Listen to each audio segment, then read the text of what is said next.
Hi everyone, Angela the Angelic Arcturian Starseed transmitting for you all once again. How is everybody doing out there?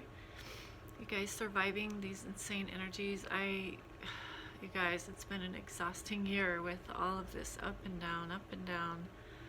One day I'm feeling amazing, ready to jump through the ceiling, and then the next day I'm just like totally drained and dead and like depressed and lonely and all this weird stuff, and then the next day I'm fine again. Like, it's been pretty crazy. I almost feel like it's an attack, counter attack, like frequency warfare, where the good sends all these great energies and then the dark attacks back with this dark energy, and we're like stuck in the middle going back and forth in it. It's crazy. So what I wanted to talk about today is forgiveness.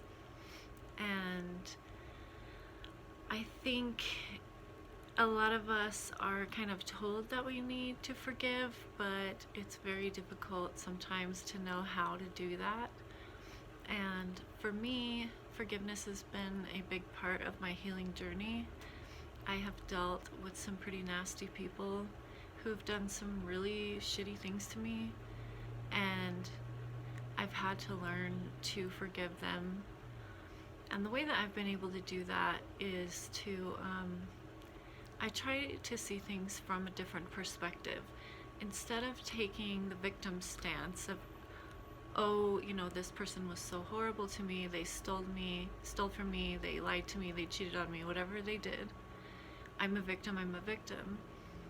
Or I could look at it like something really negative must have happened to this person to make them act like this. Like something horrible must have hurt them so bad that they feel like they need to hurt others in order to feel powerful. And sometimes just seeing it from that perspective and seeing them as immature souls, because it's usually immaturity that that causes someone to act out in a way that hurts others. The more spiritually mature you get, the less you have that need to act out, because you've learned all the lessons. And these people are simply still learning those lessons about why it's important to love others instead of hurt them, why we have to keep our hearts open and be receptive to love, and why we can't let fear control us, and all the many, many lessons that go into being a perpetrator. You know, they're just immature. You guys, they're immature souls. They're learning. We were all there too. I mean, some of us are right now. It just depends on where you're at on your journey. But those of us who have transcended that usually become victims of perpetrators, because we've already outgrown that and we don't need to act in those ways. So we play the roles of the victims. And part of that for us is learning to forgive and learning to love unconditionally. And so in order to forgive somebody, we have to really take ourselves out of that victim mentality. Staying in victim mentality will keep you a victim.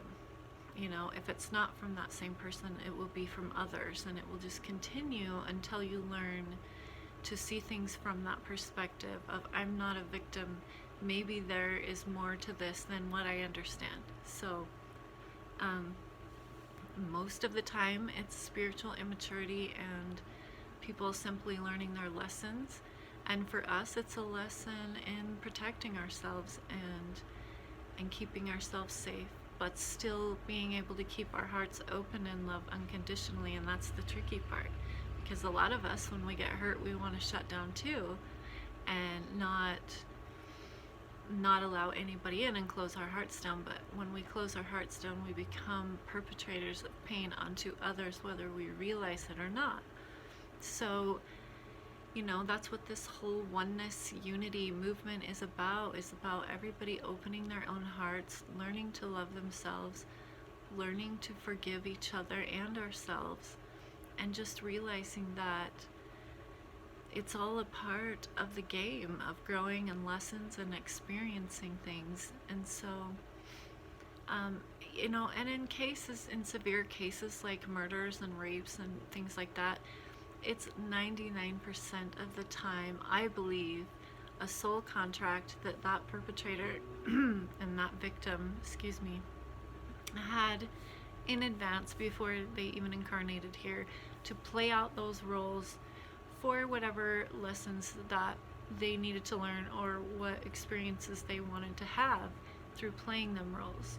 So, you know, it really just has a lot to do with perspective, and a lot of times when we can pull ourselves out of that victim mentality, we find ourselves more able and more willing to forgive. And sometimes it just takes time. You know, for me, it's taken a long time to forgive some people that have really, really hurt me and were really just malicious to me. But when I take myself out of that victim mentality, then I also understand that they were helping me to grow, and they were teaching me to be stronger and be able to really take care of myself and be more independent. So yeah, so really just stepping out of that victim mentality and getting different perspectives on it, and just understanding that it's all a part of the growth process, and know that they will learn the lessons that they need to learn, whether it takes one life or 50 lives or 100 lives. But that's their journey, and someone else's actions reflect who they are, not who you are. And so many of us take it personally, like there must be something wrong with me if my boyfriend's constantly cheating on me and lying to me. But the truth is, the problem lies solely with him and what's causing him to do that. What's causing his lack of commitment? What pain has he suffered to cause him to be unable to open his heart and commit to just one person? That has nothing to do with me.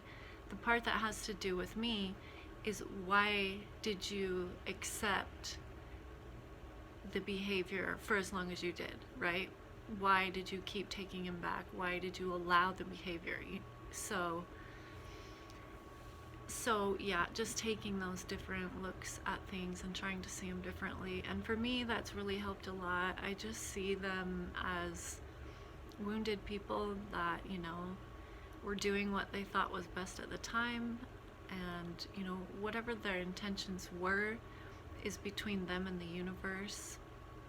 And I did what I needed to do and got out of the situation, and that's what I would suggest to anyone who's in a victim perpetrator situation, whether it's family, friends, coworkers, whatever it is. Like, you just can't function properly in that type of dynamic. It just clouds your judgment, it clouds your mind, it keeps your self-esteem low.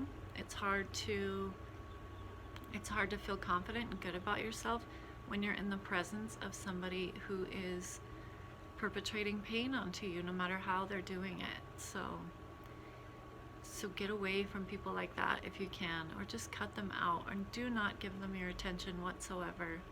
For most of them, that's their main motivation, is they want your attention. So just don't give it to them, and let them be immature, and let them do what they do, and they will learn. Just trust that they will learn. So yeah, so I hope maybe that helps somebody out there. It's helped me a lot, and forgiveness is a big part of the healing process, and until we really forgive, we can't fully heal. So if we can't fully heal, then we can't reach our highest vibration, and, you know, we'll be stuck in the pains of yesterday, and that's not what we want. So we need to keep moving forward, and to forgive, and to love unconditionally, but still have boundaries and protect ourselves. There is a big difference between loving unconditionally and enabling bad behavior. So let's keep our boundaries firmly in place, you guys, and yeah, forgive those who hurt you in the past and move on. And I really feel like that's a good energy for the month, and a good theme for, you know, this fall season, is really letting go letting those old things die and letting them go with not an angry heart but a peaceful heart. So okay everyone, thank you. I'll see you again next time.